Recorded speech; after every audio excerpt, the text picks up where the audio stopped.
Chicken খেতে কার না ভালো লাগে বলুন তো।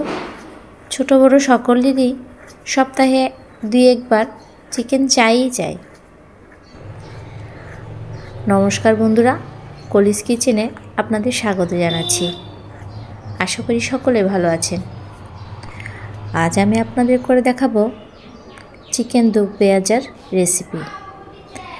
প্রথমে তার জন্য আমি এখানে মাংস নিয়ে নিয়েছি, আর মাংসে লবণ 1 চা চামচ, হলুদ গুঁড়ো 1 চা চামচ, মরিচের গুঁড়ো 1 চা চামচ দিয়ে দিয়েছি সামান্য আদা বাটা আর রসুন বাটা আর সামান্য জিরে বাটা দিয়ে ভালোভাবে মিক্স করে রেখে দেব।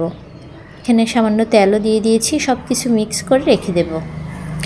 এবার আমি কড়াইয়ে জিরে দিয়ে দিলাম, চিকন জিরা, আর দিয়ে দিয়েছি সামান্য সর্ষে।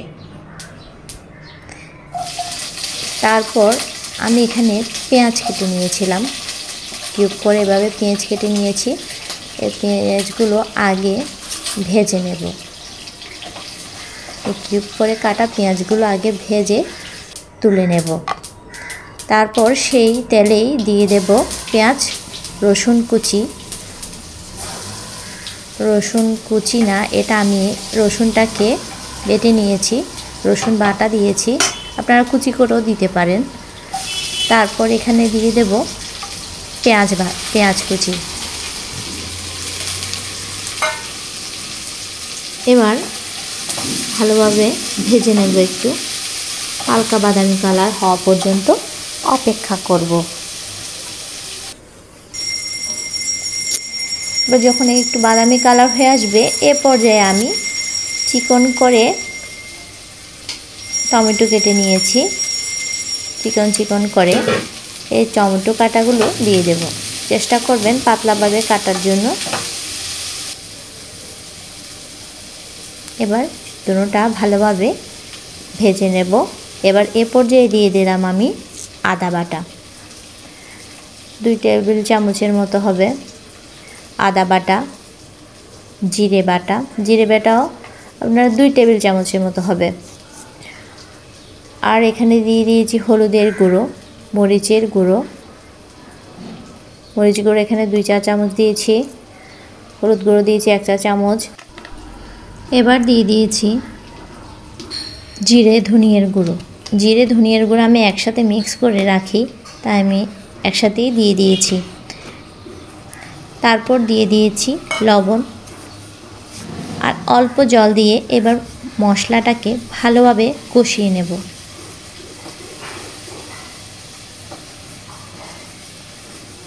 ভালোভাবে মশলাটাকে কষাতে হবে, যাতে কোনো কাঁচা ঘ্রাণ না থাকে। আসলে রান্নার স্বাদটা তখনই বেড়ে যাবে যখন রান্নার মশলাটা আপনি ভালোভাবে কষাবেন। এটার উপরে রান্নার মূল স্বাদটা নির্ভর করে। তাই ভালোভাবে মশলাটা কষিয়ে নেবেন। এরপরে আমি চিকেনটা দিয়ে দিয়েছি। এটা যেহেতু দেশি মুরগি, একটু শক্ত, দেশি মুরগি তো শক্ত হয়, তাই আমি এটাকে সব কিছু মেখে প্রেসার কুকারে দিয়ে সিদ্ধ করে নিয়েছিলাম। সব কিছু মশলা মেখে রেখে 10 মিনিটের মতো রেখে দিয়ে তারপর প্রেসার কুকারে সিদ্ধ করে নিয়েছি। আর সেই সিদ্ধ করা মাংসটা আমি এখানে দিয়ে দিয়েছি। এবার আমি এখানে তেজপাতা দিয়ে দিয়েছি, দারচিনি, এলাচ, লবঙ্গ দিয়ে দিয়েছি, আর একটা শুকনো মরিচও দিয়ে দিয়েছি কাঁচা মরিচ। আর আমি যে পেঁয়াজটা, এই যে কিউব করে কাটা পেঁয়াজটা ভেজে রেখেছিলাম, সেই পেঁয়াজটা এবার আমি দিয়ে দেব। এবার আমি দিয়ে ভালোভাবে নেড়ে চেড়ে আরও কিছুক্ষণ রান্না করে নেব।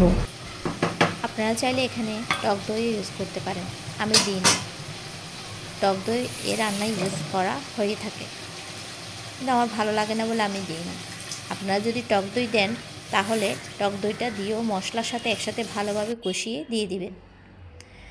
এভাবেই তৈরি হয়ে গেল চিকেন দু পেঁয়াজার রেসিপি। দেখুন কত সুন্দর হয়েছে। আশা করছি আপনাদের ভালো লেগেছে।